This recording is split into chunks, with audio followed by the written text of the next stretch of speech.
আসসালামু আলাইকুম। বাংলা সংবাদে আপনাদের সবাইকে স্বাগত জানাচ্ছি। আমি ফিরোজ তোহা। শুরুতেই বিআর কেবলস সংবাদ শিরোনাম। বাংলাদেশের সর্বশেষ গুরুত্বপূর্ণ আপডেট সংবাদে আপনাকে স্বাগত। শুরুতেই সংবাদ শিরোনাম, পরে বিস্তারিত। প্রথমে জানাবো, সংশোধন করা হবে অধ্যাদেশ, কর্মসূচি স্থগিত এনবিআর কর্মকর্তা কর্মচারীদের। জাতীয় রাজস্ব বোর্ড এনবিআর এর জারি করা অধ্যাদেশ আগামী ৩১শে জুলাইয়ের মধ্যে সংশোধন করা হবে। রোববার ২৫শে মে সন্ধ্যায় অর্থ মন্ত্রণালয় থেকে পাঠানো এক বিবৃতিতে এই তথ্য জানানো হয়েছে।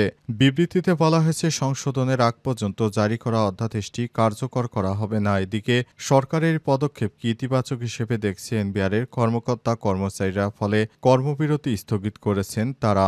এর আগে ৪ দফা দাবি বাস্তবায়নে কঠোর কর্মসূচি ঘোষণা করে জাতীয় রাজস্ব বোর্ড এনবিআর এর কর্মকর্তা কর্মচারীরা। অবস্থায় পুরো এনবিআর বন্ধ হয়ে যায়। আন্তর্জাতিক সফরে তুরস্কে গেলেন শেহবাজ শরীফ। পাকিস্তানের প্রধানমন্ত্রী শেহবাজ শরীফ ৬ দিনের সফরে তুরস্ক, আজারবাইজান, ইরান এবং তাজিকিস্তানে যাচ্ছেন। আজ তুর্কি সফরের মধ্য দিয়ে আঞ্চলিক এই সফর শুরু করলেন তিনি। খবর জিও নিউজের। এরপর জানাবো, মার্কিন গোয়েন্দা প্রতিবেদনে ভারত, পাকিস্তান ও চীনকে নিয়ে উঠে এলো নতুন তথ্য। ভারতকে অস্তিত্বের হুমকি হিসেবে দেখে পাকিস্তান, অন্যদিকে চীনকে প্রধান প্রতিপক্ষ এবং পাকিস্তানকে নিরপেক্ষতার সমস্যা অন্যতম সহায়ক হিসেবে দেখছে ভারত। মার্কিন প্রতিরক্ষা দপ্তরের গোয়েন্দা সংস্থার বিশ্বব্যাপী ২০২৫ সালের হুমকি মূল্যায়ন প্রতিবেদনে এই তথ্য উঠে এসেছে। খবর এনডিটিভির। এ বিষয়ে গুরুত্বপূর্ণ সংবাদ জানাবো, সঙ্গেই থাকুন। এদিকে মার্কিন নিরাপত্তা পরিষদের ডজন খানেক কর্মকর্তা বরখাস্ত।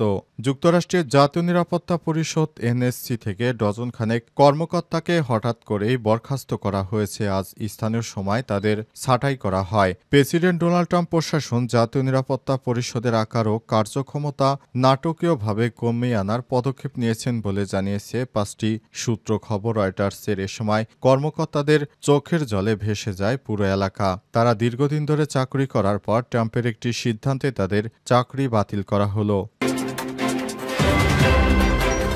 এবারে জানাবো, বৃষ্টিতে দিল্লিতে ব্যাপক দুর্ভোগ, জলবদ্ধতা এবং ফ্লাইট চলাচল ব্যাহত।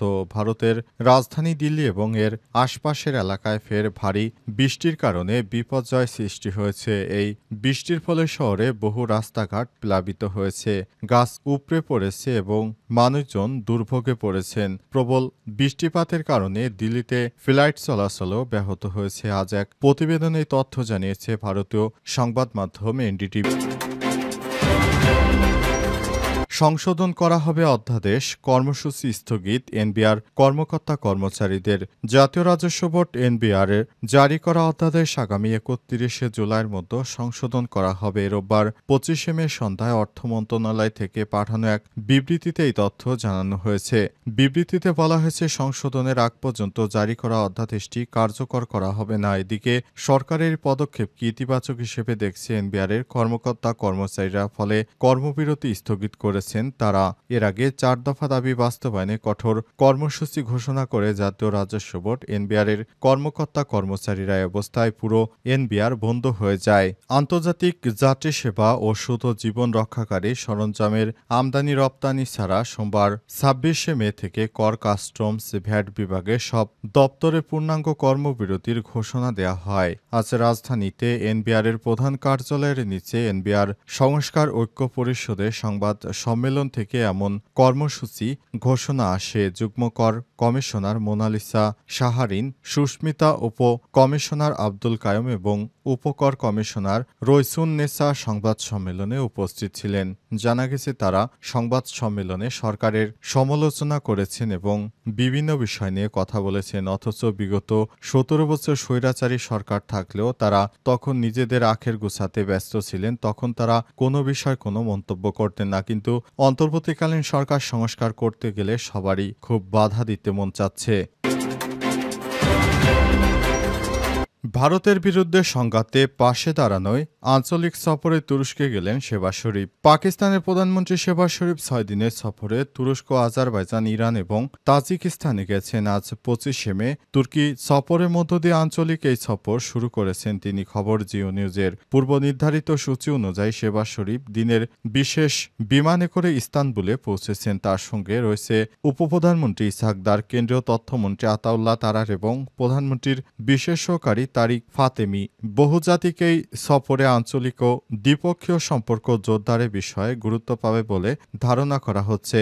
এক প্রেস বিজ্ঞপ্তিতে প্রধানমন্ত্রীর দপ্তর জানিয়েছে, এই সফরে প্রধানমন্ত্রী সংশ্লিষ্ট দেশের নেতৃত্ববৃন্দের সঙ্গে দ্বিপক্ষীয় সম্পর্ক সহ আঞ্চলিক ও আন্তর্জাতিক গুরুত্বপূর্ণ এবং নানা বিষয় নিয়ে বিস্তৃত আলোচনা করবেন। সম্প্রতি ভারতের সঙ্গে সংঘাতে জড়ালে এসব দেশে পাকিস্তানের পাশে দাঁড়ায় তুরস্ক। ফলে এই সফরে প্রধানমন্ত্রী শেহবাজ শরীফ তাদের প্রতি কৃতজ্ঞতা প্রকাশের সুযোগ পাবেন। এছাড়াও তিনি আগামী ২৯ থেকে ৩০শে মে তাজিকিস্তানের দোশানবেতে অনুষ্ঠিত আন্তর্জাতিক হিমবাহ সম্মেলনে অংশগ্রহণ করবেন। তুরস্কের প্রেসিডেন্ট রিসেপ তাইপ এরদোয়ান অবিচলভাবে পাকিস্তানকে সমর্থন দিয়ে যাচ্ছেন। এছাড়াও তুরস্ক ইসলামাবাদকে আশ্বস্ত করেছে যে তারা পাকিস্তানের ভালো এবং খারাপ সময় সমর্থন বজায় রাখবে।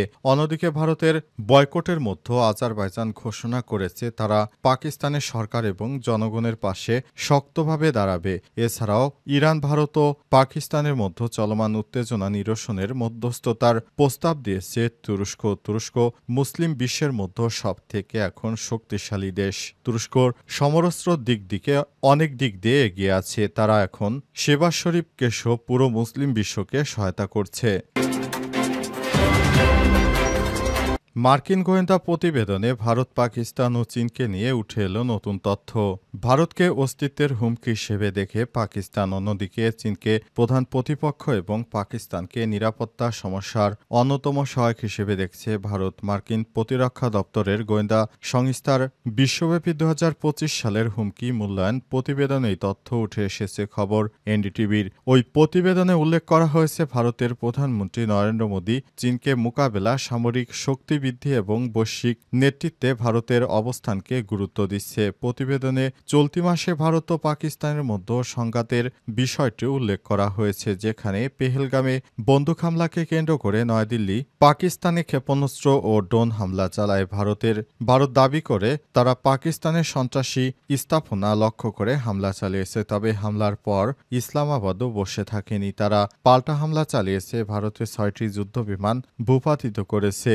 এক পর্যায়ে যুক্তরাষ্ট্রের মধ্যস্থতায় দুই দেশ যুদ্ধবিরতি চুক্তিতে রাজি হয়। প্রতিবেদনে বলা হয়েছে, ভারত চীনা প্রভাব মোকাবেলার পাশাপাশি বৈশ্বিক নেতৃত্বে তার ভূমিকা জোরদার করতে মহাসাগরীয় অঞ্চলে দ্বিপক্ষীয় প্রতিরক্ষা অংশীদারিত্বকে অগ্রাধিকার দিচ্ছে। এছাড়াও প্রতিবেদনে ভারত চীন সীমান্ত বিরোধের বিষয়টি উল্লেখ করা হয়েছে। বলা হয়েছে, গত বছর ভারত ও চীন সীমান্ত অঞ্চল থেকে সেনা পিছিয়ে নিতে একমত হলেও সমস্যার সমাধান হয়নি। প্রতিবেদনে আরও বলা হয়েছে, ভারত রাশিয়ার সঙ্গেও সম্পর্ক ধরে রেখেছে, তবে এটি চলতি বছর পর্যন্ত বজায় থাকতে পারে। চীনের সঙ্গে রাশিয়ার অর্থনৈতিক এবং প্রতিরক্ষাগত সম্পর্কের ব্যাপক গুরুত্ব রয়েছে। অবস্থায় মোদি রাশিয়ার কাছ থেকে ব্যাপক হারে সামরিক সরঞ্জাম ক্রয় কমিয়েছে। তবে পাকিস্তান ও চীনের হুমকি মোকাবেলায় ভারত রাশিয়ার তৈরি ট্যাঙ্ক এবং যুদ্ধ বিমানেই ভরসা করছে, কারণ তাছাড়া ভারতের হাতে কোনো বিকল্প নেই। প্রতিবেদনে পাকিস্তানের সামরিক সক্ষমতা বৃদ্ধির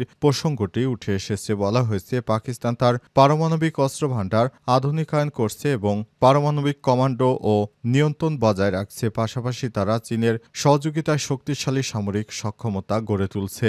এছাড়াও পাকিস্তান তুরস্ক, আরব আমিরাত এবং হংকং, সিঙ্গাপুর থেকে সামরিক খাতে সহযোগিতা পাচ্ছে। একই সঙ্গে ইসলামাবাদ ইরানের সঙ্গেও ঘনিষ্ঠ সম্পর্ক গড়ে তুলেছে।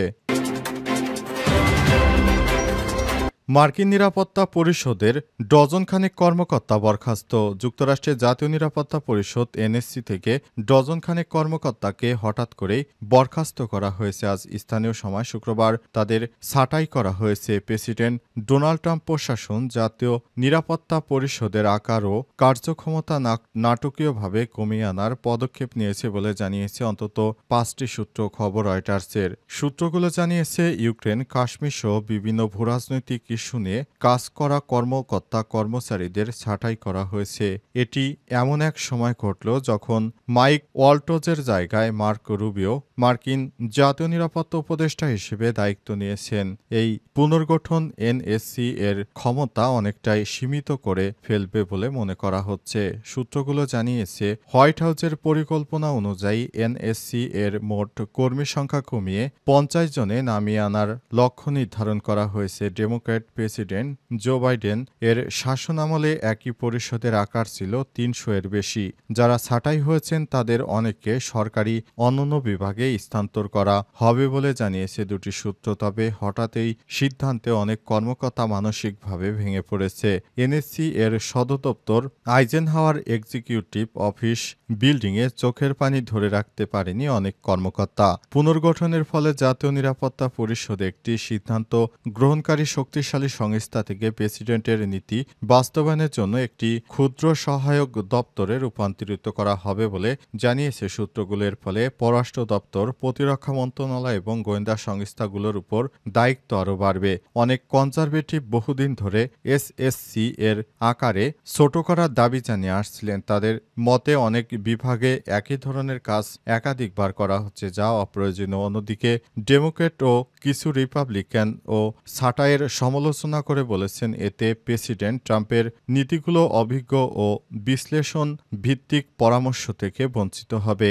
এসএসসি সাম্প্রতিক মাসগুলোতে গুরুত্বপূর্ণ পদে যোগ্য জনবল নিয়োগে ব্যর্থ হয়েছে। ল্যাটিন আমেরিকার বিষয়গুলো শীর্ষ পদটি স্থায়ীভাবে কখনোই পূরণ করা হয়নি। এর আগেও বছরের শুরুতে একাধিক সিনিয়র স্টাফকে ছাঁটাই করা হয়েছিল, যখন কট্টর ডানপন্থী কনস্পিরেন্সি থিওরিস্ট লরা লুমার প্রেসিডেন্ট ট্রাম্পের কাছে বিশ্বস্ত নয় এমন কর্মকর্তাদের তালিকা তুলে দেন।